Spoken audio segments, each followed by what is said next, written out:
This week marks 3 months since April's deadly severe flooding event, and next week marks 5 months since February's deadly floods. Both systems hit parts of Mercer County really hard, and we first introduced you to Bergen resident Margie Brothers back in February. We saw her a second time when her home flooded again in April. Well, months later, Margie is still displaced from her home and fighting for her town to understand why they see high water issues so often. WKYT's Alexa Minton has an update. It's new at 6.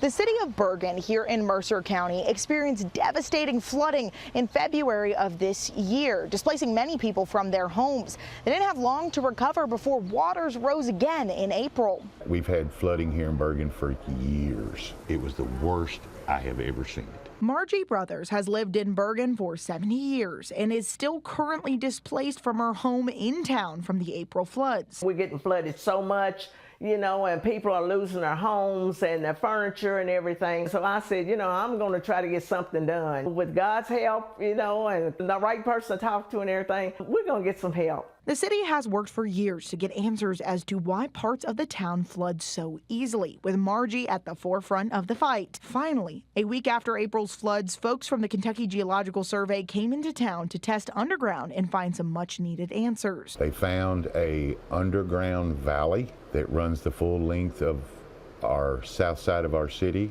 We are collecting groundwater for a 4 square mile area. The city is one of the many areas in the state with something called karst terrain, which acts similar to an underground cave system, collecting groundwater below the city. If the cave system is full, which we're pretty confident that it's going to be full, we can try to pump some of that water out to see if that helps. And while many Bergen residents like Margie still have a lot to rebuild, the mayor said they can finally see the light at the end of the tunnel. The light is getting a little brighter, but at first there wasn't no light. As you come into Bergen, there's a sign that says Bergen, a friendly little city, and that's what we are. We're all joined together, to help each other. You need help, all you gotta do is ask. In Mercer County, meteorologist Alexa Minton, WKYT.